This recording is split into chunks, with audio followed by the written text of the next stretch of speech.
everybody. It is Mike Levin, Poconos Pythonista, coming to you from Route 17 West, heading into the Catskills from I-87 North.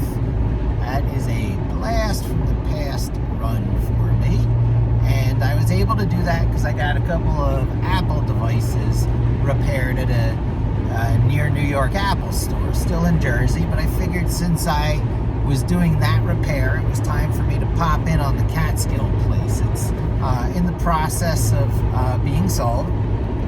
I am re-centered, such as it were, in my state of origin, Pennsylvania, about an hour and a half from where I grew up, and I seem to be about an hour and a half from everywhere.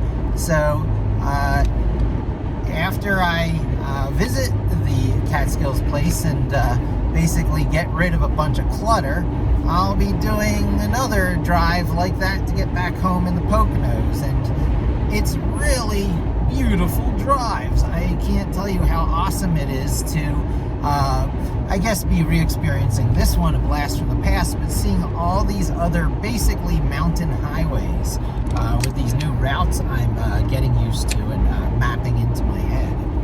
So speaking of mapping into one's head, when last my video cut off because of an incoming phone call, I got to think to put my phone on Do Not Disturb, but who calls with the old-fashioned way anymore? So I remember the end topic of that video, but I want to get back to the meta thing for a moment, because meta being these interesting exception edge use cases for programming is also, in a funny way, the mainstream, because it has to be things have to be meta first to get booted. Let me give you an example.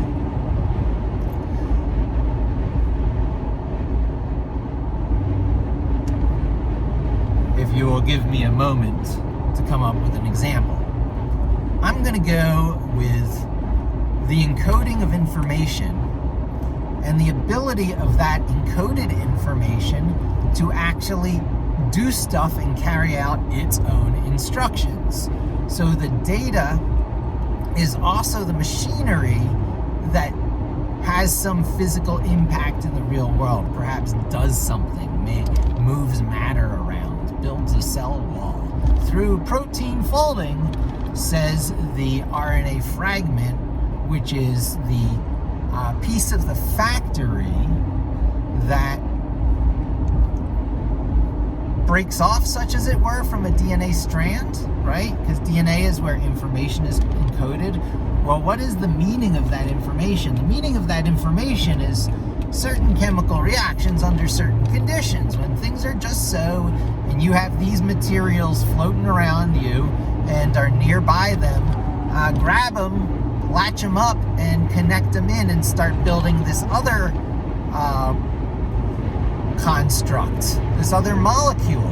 And hence you have systems such as neurotransmission in your bloodstream, where information is transmitted by stuff being released into a chemical soup to be pumped through your blood vessels to be delivered to different organs of your body. So from one organ of your body to another organ, messages are sent, and when that chemical is received, certain things happen, like you get aroused, or you get fearful, or, triggered, or whatever.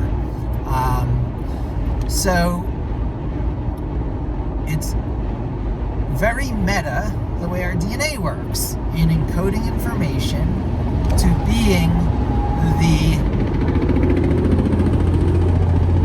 molecule constructing machinery that builds the stuff of life. There's nothing in your body that exists that wasn't made that way by either cell reproduction, right? But that just makes more cells. You've got this whole body template and blueprint to flesh out, and then to add this detail, and then to layer it up and layer it up in a very fractal-like way. Well, what is the fractal representation of the human body that you are? If you were able to take all those essential things that represents you in your current state, plus a lot of your evolutionary history, which is recorded in almost like a GitHub version control system called DNA, called redundancy, called 90% of your DNA, or is it 99? I forget how much, doesn't do anything that we know of except carry around your entire evolutionary history from about when you were a fish and probably before, but at least as far back as when traditional DNA encoding is how little chemical factors were made to build the stuff that is you. So that's meta. The program code, which, by the way, is kept... reality is interesting. Reality is more interesting than the digital electronics world, which is a thunking process that takes a complex, rich world full of nuance and, dimensionality and infinite resolution and infinite edges, and thunks it down to a binary 1 or 0, on or off, so that information can be sent around with checksum procedures so that you can know the information isn't lost. Checksum is just the beginning, just the primitive beginning of the redundancy you can have in a system to make sure that the information that's important gets transmitted with perhaps even descending order of what's really important. If you preserve this bit, then the machine, the next generation recombinant machine from the genetic, wheel spin of chromosome exchange that happens between the male and the female DNA contributors happens. So you are a new unique instance, most likely unique in all, creation instance, except under certain multiverse scenarios, but we'll get into that later, probably other videos. But you are a highly unlikely instance of chemical reactions and the interdependency and interrelationship of things and the vibrating edge in which we are barely alive as anti-bubbles splashed up out of the ocean, running around with, calcium,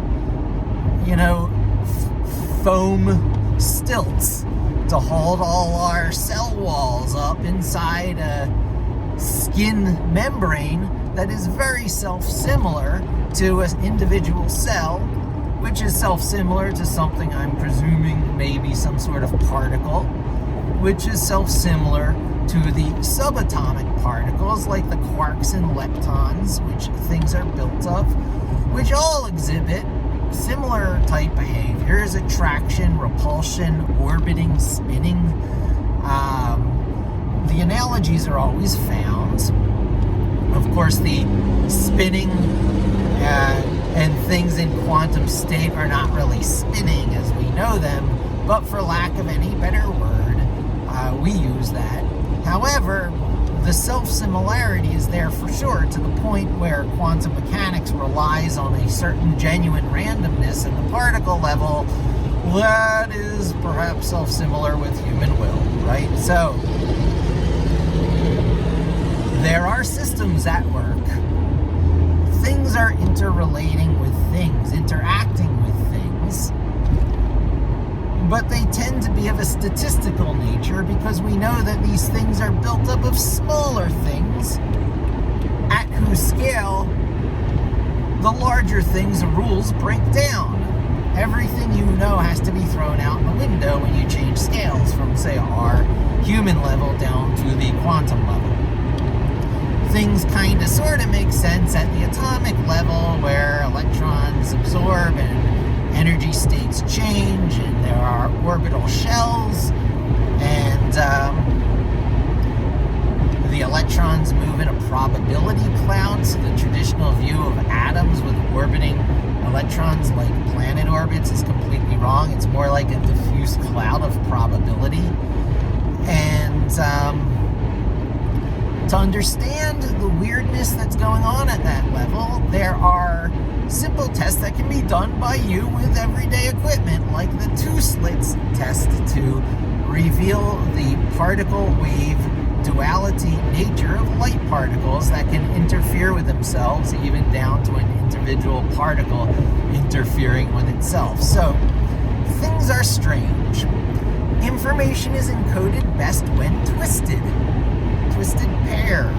We see that in telephone electronics, the old copper cable line that used to be everywhere before things went so digital.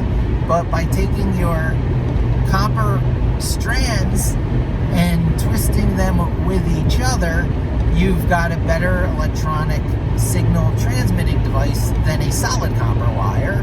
So already your inner copper wire is braided, but then to get your positive and negative flow directions, the two cables you need for things like headphones and such, you twist two insulated bundles, one for positive and one for negative, or one for positive and one for ground if you prefer, because things flow in one direction and back from the other. With alternating electricity in our houses, it's like we're only borrowing the electricity from the power from the utility companies, because you're sending it back a second later. That's alternating current. The current alternates both ways, which is another sort of twisting, which allows electricity to be transmitted much more effectively than the solid copper core equivalent of alternating current, which is direct current, which works best at much lower voltages and is inefficient to transmit over long distances without superconductivity. Another story. So, twisting preserves the info somehow. We're learning that using this twisting procedure in information encoding and laser transmission of light, we'll be able to get an equal, order of magnitude increase in our compression, because you'll fit more information into a smaller space, and ability to transmit it over such things as future fiber optics, which are going to have to be replaced all over again, because they're going to have a special twist to keep the light twisting for the benefit of integrity and greater transmission distance. Twisting the information better is one of those things about reality. You see it in our DNA, the twisted pair of the double helix in our DNA strands. But when you take half of that twist and you peel it away and you get your RNA image, one of your RNA strands, and by the way, molecules have a handedness when things twist left or twist right, which is why when we discover life on some foreign planet, our ability to eat the indigenous life will depend on whether it's right-handed proteins or left-handed proteins and amino acids compatible with our own. If they're the same handedness as ours, we'll probably be able to eat it. However, that's another story. When you peel off a fragment of this double helix DNA strand, you get a half of a helix, or an RNA fragment, or a molecular protein folding factor, if you will. The stuff that builds the cell walls and encloses itself in a moat. So whether Elon Musk is right or Warren Buffett is right about moats, at some point building a moat is important, a protection layer between your already twisted, protected through twistedness. But if one twist is good, then two twists is a chromosome. Oh, that's what a chromosome is. It's taking up these bundles of, yarn-like, where your first twist is already the yarn, but your second twist is,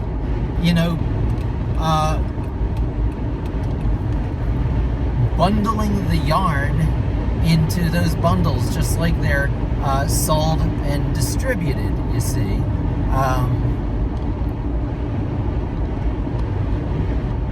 That's like a chromosome. The individual strands in the yarn is like a portion of the twisted pair, and then taking the yarn and bundling it up into such a perfect distribution bundle is a chromosome, and that's where you get your X's and your Y chromosomes. And it's where you get chemical factories and chromosomes themselves being very related, the overlap of their functions so similar that they might in fact be the same thing. Enter mitochondria, both a chromosome that's floating around in your bloodstream, just like your neurotransmitter chemicals, but they're O-shaped, where you've got your X and your Y chromosomes that represent male and female, and you got a bunch of other configurations. You've got your circular chromosome, which is your mitochondria, whose DNA component is inherited from just your mother's side, which is interesting, though I don't think you can clone your mother from your mitochondria. I don't think so. I used to believe that. But these circular chromosomes, or bundles of DNA, replace your body's need for chlorophyll to give you energy from the sun, because instead the stuff you eat is distributed in your blood as sugars, and the mitochondrial DNA, with the help of hemoglobin, converts those sugars into the energy or the warmth of your warm-bloodedness that does such tricks as best hits as make your muscles flex, pumps your heart, and all sorts of other interesting goodies that communication through the bloodstream can do, although a lot of that is electric impulses. So there's two systems. There's the chemical communication system, which is your chromosomes and your neurotransmitters and your endorphins and your dopamine and your serotonin and your, all your other greatest hits on giving you a euphoric high, feeling good, giving you the warm comfort food, hearth and home feeling of serotonin, and knowing that your needs are being met, cared for. Stuff that gets produced more when you're higher up on your Maslow period of self-actualization, where you know enough to know that your next meal is not a problem, allows you to release a lot of serotonin and puts your body into a settling state where it tends towards static and planting roots and settling down and being a good little British culture simulator transplanted to America and the New World. The past 300 years or so of the United States of America has been us using this rough emulation of the British colonial method, flavored up with ancient Roman and Greek concepts, and a new world stuff. I do believe Locke and Hobbes and a few other natural philosophers brought some very American things to the mix to maybe soften down the British way to accepting and tolerating a more diverse spread of worldviews and core beliefs, even if they hate each other and are at each other's throats constantly with just irreconcilable views of the world, one based on family values and faith and doing as you're told, and because things have always been this way, and the generally more static state of religious heritages, for better or for worse, versus those who observe and who look for the patterns in life, who subscribe to predictable behaviors through a rigorous process of observation, taking note of things, and experimenting based on conclusions that we draw from, roughly the scientific method. Now, the scientific method has its problems because it breaks down at the quantum level. Some things are completely random, and you can, through the scientific method, prove they're completely random, right? Do you believe that? True randomness? Or just patterns we don't see yet because we are locked here inside the game from which we're looking out and observing and saying, gee, isn't it interesting being a chess piece in this big, wonderful game we call life? So, we are a lump of self-animated matter that can demonstrate difficult to predict behaviors, sufficient as to be called both true random and human will. Otherwise, all your actions be calculatable. Do you believe that? Do you believe that given sufficient information about initial condition, there's nothing about your life, other people's lives, the universe itself, the multiverse, if it is, that couldn't be mathematically calculated because inevitable? Certain multiverse theories have it that the probability cloud of probabilities necessitates that all universes that are possible are kind of sort of existing somewhere, as if every point on the Mandelbrot set were a universe, or a valid universe. So you could travel the multiverses as one would zoom in and out through a Mandelbrot set, recognizing the self-similarity, the infinite resolution, and several other things. There's implications of infinity, which might be a purely mathematical concept, versus, true infinities in the various ways we have imagined them, like infinite space, infinite time, that do boggle the mind.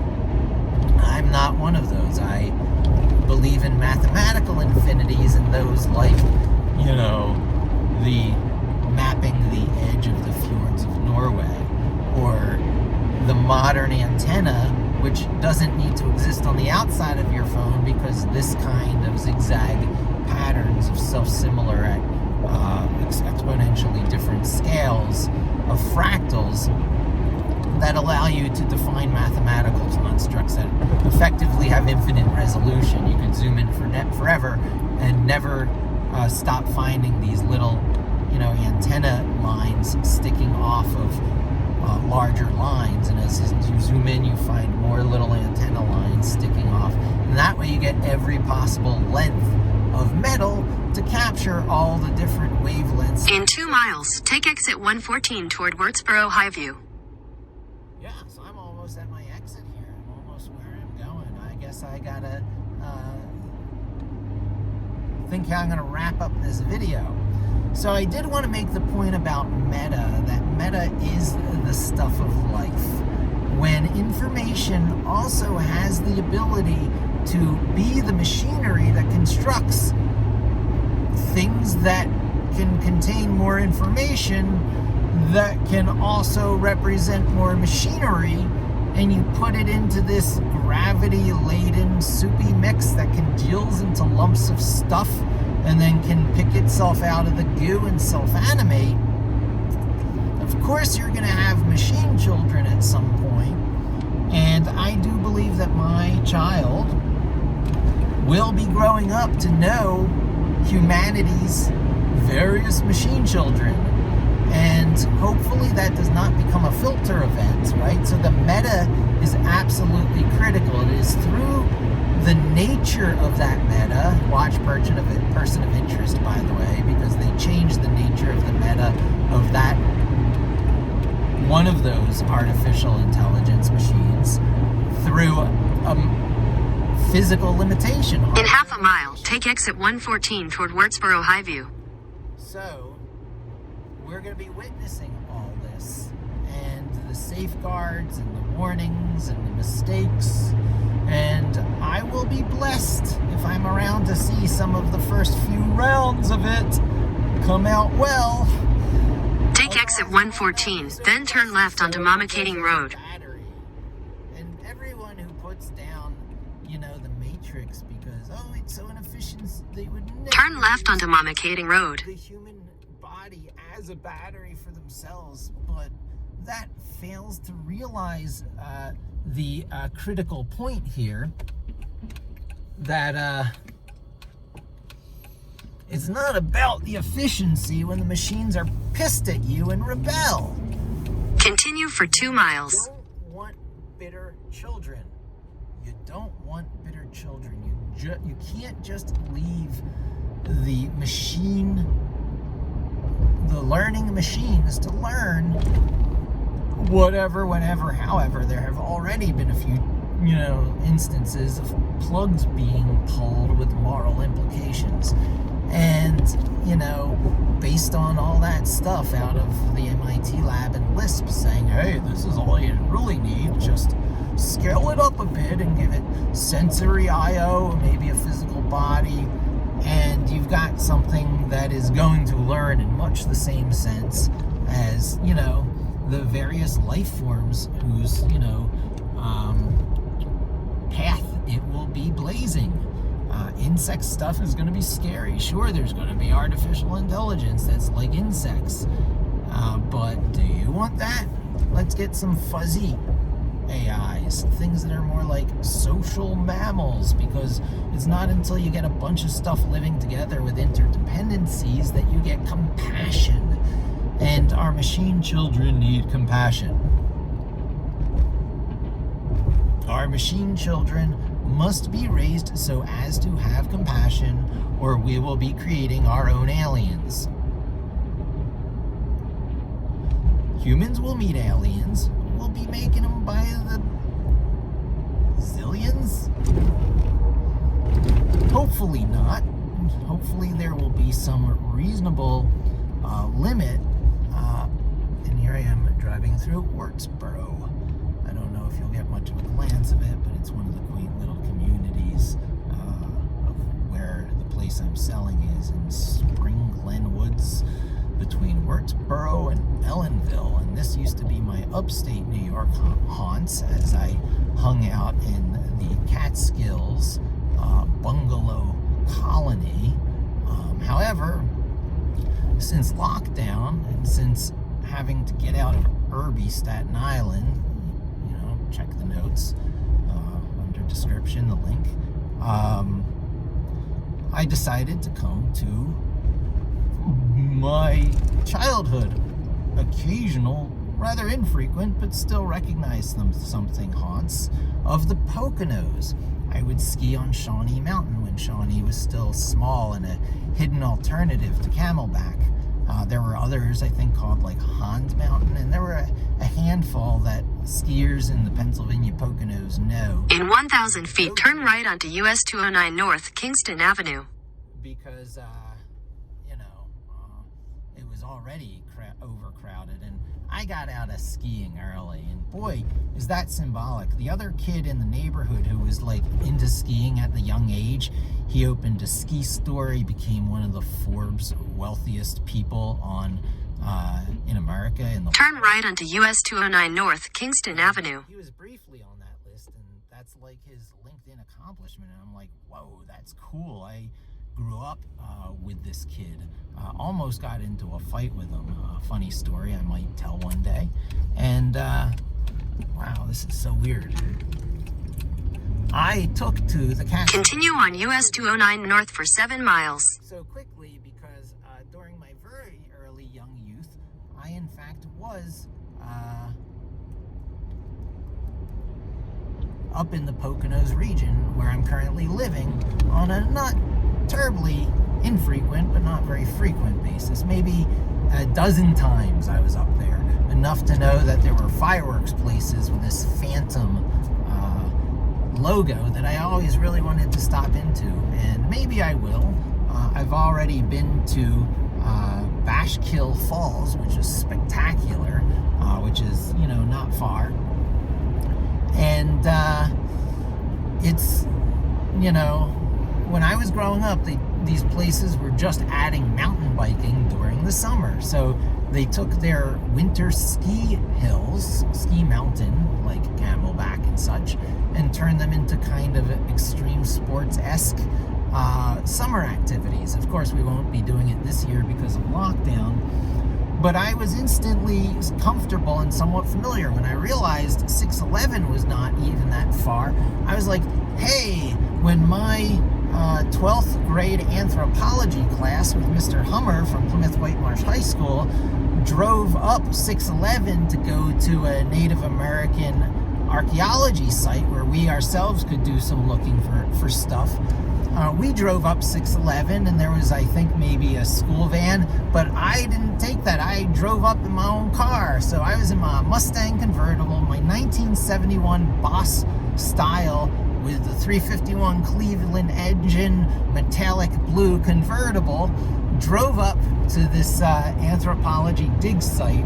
And I think I had a few people in the car with me, which was pretty cool. And I had this PA system, which was kind of weird, but fun back in the day. And I also had this blowgun with me that when we demonstrated it in like Mr. Hummer's class, it went across this large school room and stuck into the concrete wall at the opposite side. And everyone was like, yeah, that kind of stuff would not fly in this day and age. But it was with that group of people that I drove up 611 basically to the same general area where I now live. So I am in an area I feel connected to. It doesn't have these glider airports like up here in the Catskills, but things don't have to be identical. But it was an easy transition to having this place in the Catskills as a sort of summer retreat to a place in the Poconos year-round, because I feel somewhat connected to it. And so this is one of my trips to clear out the Catskills place. But you see self-similarities. These are molecules jumping around, sometimes being machines that build things. This is the difference between book knowledge and street smarts, or the thinking of things and the knowing to the full way of doing of things. It's not to undervalue or overvalue one or the other. RNA is unstable. It lacks the integrity that, I don't think this, no, not yet, but I gotta be on the alert. My entrance is coming up soon. RNA that's floating around, occasionally protein folding and building the stuff of life, will probably dissolve away into fragments in the bloodstream, because it's not gonna, reattach itself in some, into some chromosome it broke off from. There's going to be new stuff built to replace it. So there's this always replacing process, which is one of the reasons we say, that life, most of your body is replaced a couple of times by the time you've grown up. Oh, I think that was my entrance. Okay, there's another way in up here, and I'll turn in there and come around the back entrance to my colony. Maybe I'll point out the temple that Buddy Hackett grew up at, or was a member of, or something like that. This is, oh shoot, where is this?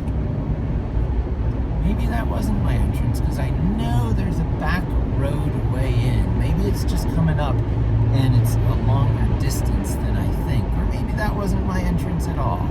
I will know soon. If I reach Ellenville, I have gone too far. Oh, that was it. Shoot.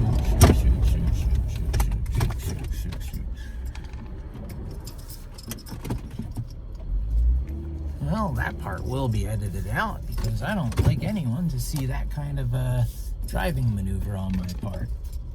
It does say no outlet, so this might not really even be. Boy, it's been a while since I've come up here.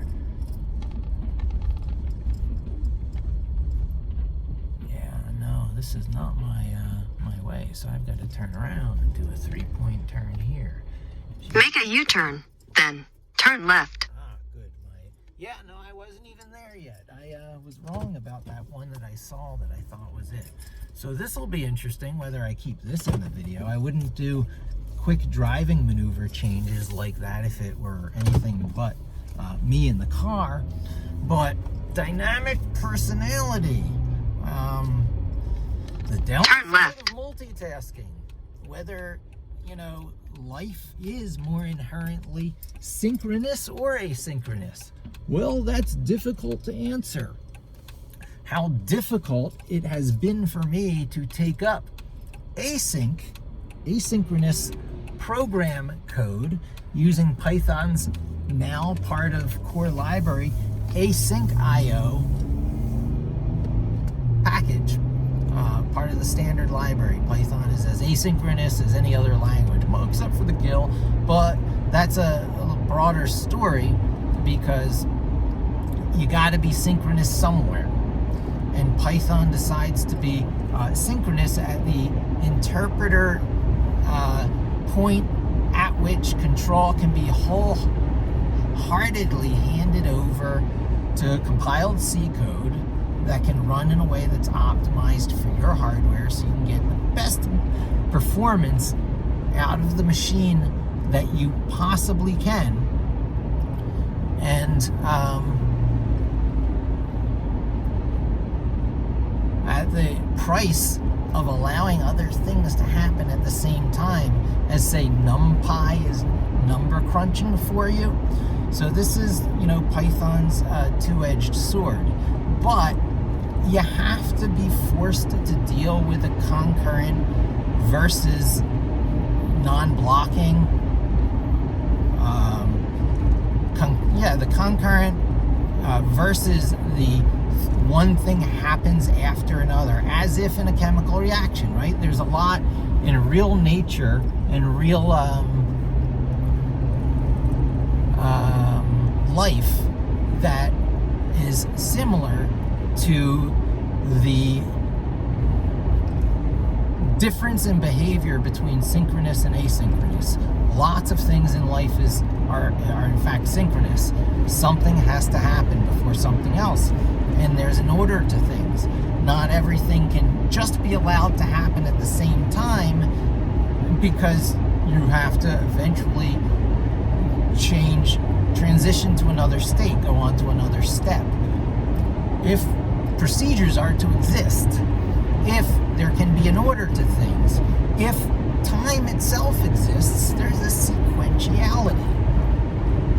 It's easy to abstract away that sequentiality and say programming things concurrently is clearly far superior, and thus JavaScript is better than Python, and the Go language is the best of all.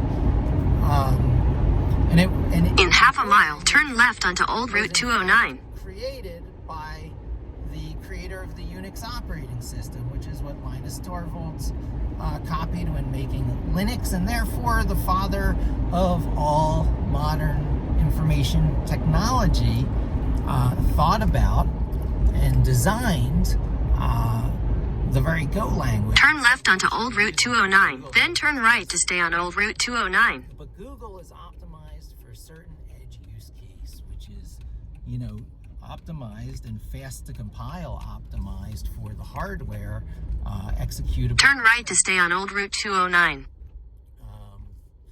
Not everything has to be that.